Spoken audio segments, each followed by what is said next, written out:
250 years.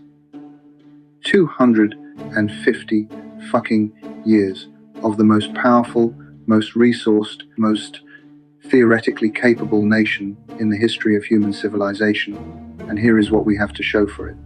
30 million without health insurance, the highest maternal mortality rate in the developed world, the highest incarceration rate on earth, an opioid crisis that has killed over 500,000 people and counting, a housing market so broken that working people cannot afford to live in the cities they work in, an education system that buries young people in debt before they earn their first dollar, infrastructure that is literally collapsing, a life expectancy that is going backwards, a political system so thoroughly purchased by concentrated wealth that the laws it produces bear almost no relationship to what the public actually wants or needs, a working class that has not seen meaningful real wage growth in 30 years, a mental health crisis so severe we normalized it, a gun violence epidemic so routine we don't even act when preschoolers are slaughtered, and a climate hurtling toward catastrophe while the people paid to address it collect checks from the industry causing it.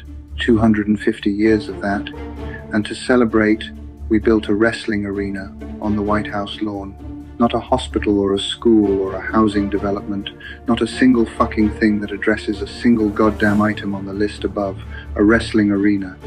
With cranes and pyrotechnics and a steel arch that probably cost more than the annual budget of 3 rural counties combined, erected in front of the building where Lincoln and Roosevelt and every president who ever tried to make any of this mean something once lived and worked, and in some cases died trying. Truthfully, this is not a departure from American values. This is the fullest possible expression of them, because this is what we chose every single time the choice was presented. We built a culture where a football coach makes 40 times what a physics professor makes and then express genuine bewilderment at the outcomes. Where a reality television star becomes president and a school district cuts its art program in the same fiscal year. Where children know every statistic of every player on their favorite sport team and cannot locate their own country on a map. Where scientific consensus on vaccines, climate, evolution, and basic nutrition gets weighed against a Facebook post, and the Facebook post wins at the dinner table. Where the school that wins the state championship gets a parade, and the school that produces a Nobel laureate gets a budget cut. We chose the bomber over the teacher, the tank over the clinic, the aircraft carrier over the water treatment plant.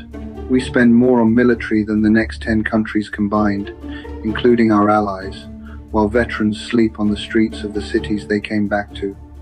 We built the most expensive killing apparatus in human history and then told the nurse she made too much money. We sent young men to die in wars that made defense contractors rich and called it freedom, and put a yellow ribbon magnet on the back of the car and called that support. We made the soldier and the police officer into sacred, untouchable symbols of national identity and then cut their benefits, denied their PTSD claims, let them die waiting for VA appointments, and sent them back for 3rd and 4th tours because it was cheaper than taking care of them when they came home. We worshipped the uniform and neglected the human inside it because the uniform is a symbol and symbols are cheaper than healthcare and housing and the therapy that would actually help. We built bases in 150 countries and could not build enough affordable housing in 50 states. We funded a military budget that could have ended homelessness and medical debt and student debt several times over, and we did it with bipartisan enthusiasm and called the people who questioned it unserious.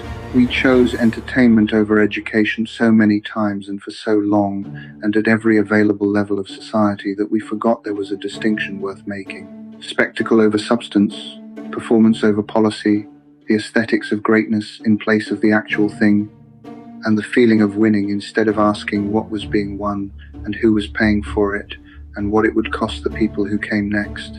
Rome had bread and circuses. We Americans have food stamps and a wrestling ring outside the Oval Office. 250 years. This is what we built. This is what we chose.